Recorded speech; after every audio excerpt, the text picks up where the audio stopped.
Agriculture Minister Narendra Singh Tomar addressing a press conference after the 9th round of talks. Let's listen in. शुरू करें। आज भारत सरकार की किसान यूनियन के साथ वार्ता 2 बजे प्रारंभ हुई। वार्ता में तीनों कानूनों से संबंधित ही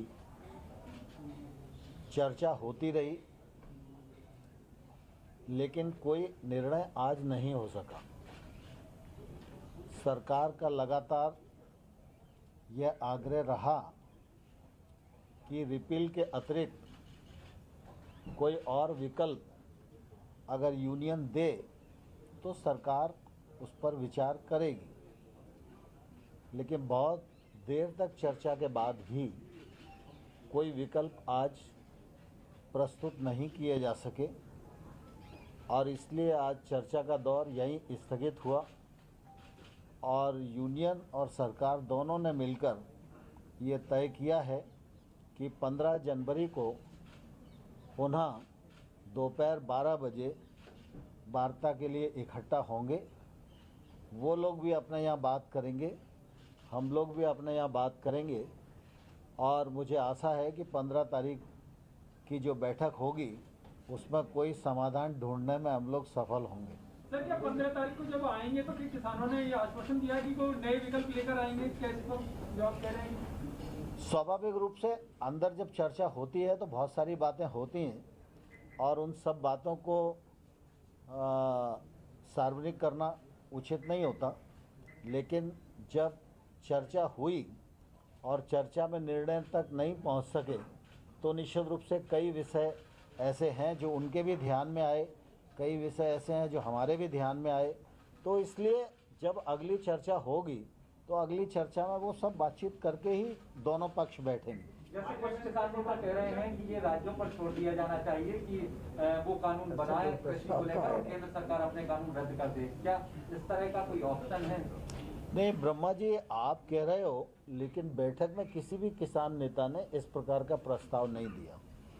सरकार ने बार बार यह कहा है और अनुरोध किया है कि वो कुछ वैकल्पिक प्रस्ताव देंगे तो सरकार उन पर जरूर विचार करेगी। तो सर, ये विचार करने वाला प्रस्ताव है क्या? अगर ये ऐसा विचार वो किसान यूनियन की तरफ से आना चाहिए ना प्रशांत जी, मेरे और आपके प्रस्ताव से कुछ होने वाला नहीं है।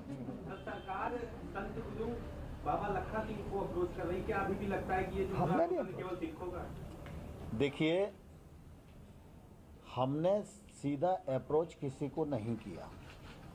कृषि कानूनों पर आंदोलन है, आंदोलन के जो पक्षकार हैं उनका मानना यह है कि ये कानून निरस्त किए जाने योग्य हैं। देश भर में बहुत सारे लोग इस पक्ष के हैं जो कानून का समर्थन कर रहे हैं।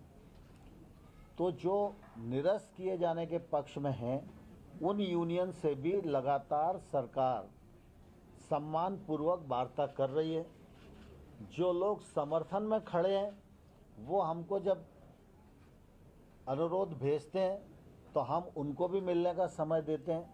मुझे इस बात की प्रसन्नता है कि बाबा लखा सिंह जी सिख समाज के धार्मिक संत हैं और उनके मन में यह दर्द था कि किसान आंदोलन पर हैं, सर्दी का मौसम है और ऐसे में इसका समाधान जल्दी होना चाहिए। तो उन्होंने मुझे सूचना भेजी, मैंने बहुत सम्मान से उनका समय निश्चित किया। वो वार्ता के लिए पधारे, उन्होंने किसानों की बात को सरकार के समक्ष रखा, मैंने सरकार के कानूनी पक्ष को उनके समक्ष रखा और मैंने उनको यह भी बताया कि यूनियन से चर्चा के दौरान जो उनकी कठिनाइयां हम लोगों को संज्ञान में आईं उन पर हम लोगों ने एक लिखित प्रस्ताव भी यूनियन को दिया कि सरकार इन पर खुले मन से विचार करने के लिए तैयार है, लेकिन यूनियन ने उन सारी चीज़ को खारिज कर दिया और मैंने उनसे ये प्रार्थना की कि आप यूनियंस के लीडर्स से बात करें। यूनियन के लीडर रिपील के अतिरिक्त जो भी विचार व्यक्त करते हैं वो सीधा हमको विचार व्यक्त करें, हमको प्रस्ताव दें, अथवा वो अगर आपको भी कोई प्रस्ताव देते हैं और आप हमको कन्वे करते हैं तो भी निश्चित रूप से हम विचार करेंगे। तो मध्यस्थता के लिए हमने बाबा लखा सिंह जी को नहीं कहा, उनके मन में किसानों के प्रति जो दर्द था उसके कारण उन्होंने हमको कहा। तो स्वाभाविक रूप से विषय किसानों का भी है और विषय धार्मिक संत का भी है, तो किसानों का भी सम्मान हमारे मन में है और धार्मिक संत का भी सम्मान हमारे मन में है। इसलिए बाबा लखा सिंह जी से बहुत अच्छे वातावरण में चर्चा हुई और मुझे आशा है कि शायद उन्होंने संबंधित लोगों से बात की हो। जो किसान संगठन आपको समर्थन देते रहे हैं, आपसे मिलते रहे हैं, अगली बैठक में क्या उनको भी बुलाया जाएगा? बहुत सारे संगठन मिले हैं आपसे समर्थन। देखिए, अभी इस प्रकार का कोई विचार नहीं है। अभी जो आंदोलनकारी पक्ष है हम उसी से बातचीत कर रहे हैं। अगर आवश्यकता पड़ेगी तो आने वाले कल में सरकार इस दिशा में विचार कर सकती है, लेकिन अभी कोई ऐसा विचार नहीं है। सर, राहुल का कहना है कि कहीं ना कहीं सरकार ने कहा है कि अब जो डिसीजन है वो सुप्रीम कोर्ट पे छोड़ देना चाहिए। देखिए, दरअसल क्या है कि सरकार ने ये नहीं कहा।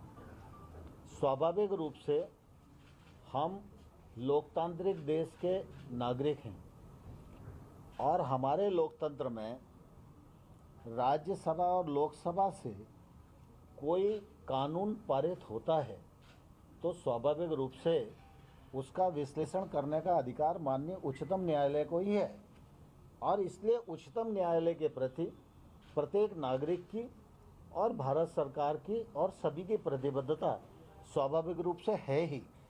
और इसलिए ये विषय आता है क्योंकि सुप्रीम कोर्ट में 11 तारीख को डेट भी लगी है, तो सुप्रीम कोर्ट की बातचीत इस मामले में आती है। लेकिन सुप्रीम कोर्ट जिस दिशा में निर्णय देंगे तो सरकार तो सुप्रीम कोर्ट के प्रति प्रतिबद्ध है ही। क्या अगली बैठक में किसान ही नेता ही विकल्प लेकर आएंगे कि सरकार भी कुछ विकल्प लेकर आएंगे? मुझे आशा है कि विकल्प लेकर आएंगे और मुझे आशा है कि समाधान की ओर हम सब बढ़ेंगे। राकेश टिकैत जी कह रहे हैं कि हम तो कई सालों के लिए, अगले 2 साल तक के लिए हम तैयारी कर रहे हैं, मीडिया से बात करके कह रहे हैं। क्या उन्होंने ये बात आपके सामने भी कही? देखिए, दरअसल मेरे सामने तो नहीं कही, लेकिन स्वाभाविक रूप से अभिव्यक्ति की स्वतंत्रता सबको है। सर, पहले हमने yes और no वाला फीडबैक देखा था। Is the government ready to set up an informal group between the farmers, unions and the government side so that some point of convergence can be created? नहीं, दरअसल अभी इस प्रकार की कई बातें बैठक में होती हैं, लेकिन इस प्रकार की बात कोई अभी अस्तित्व में नहीं है। सर, इसके पहले हम yes और no का प्ले कार्ड देख चुके हैं और तब से लेकर के अब तक जीतेंगे या मरेंगे तक की अगर बात आ रही है तो क्या 15 तारीख को ये लग रहा है कि इतना हृदय परिवर्तन होगा कि तीनों कृषि कानूनों को रद्द करने की जो बात है उसमें कोई विकल्प के ऊपर वो राजी हो पाएंगे? मैं समझता हूँ ऐसी कोई बात नहीं। लेकिन किसान नेताओं का कहना है जब तक कानून वापसी नहीं तब तक घर वापसी नहीं, तो ऐसे में सरकार की आगे की रणनीति क्या होगी? किस तरह से आपको लगता है कि आप बना पाएंगे किसान नेता? इसीलिए तो चर्चा चल रही है। चर्चा का ही परिणाम सकारात्मक आएगा। सर, पिछली बार आपने कहा था 50% तक बात हो गई है, क्या उससे थोड़ा प्रतिशत बढ़ा जाएगा? अब बाकी 50 में ही अटका हुआ है मामला। थैंक यू भैया, थैंक यू। जब तक यूसी नहीं बोलेंगे तब तक नहीं सॉल्व होगा। That's the breaking news we're getting to you. The deadlock between the government and farmers continues. Round 9 of the talks remains inconclusive. The next meeting will be on January the 15th. The government has proposed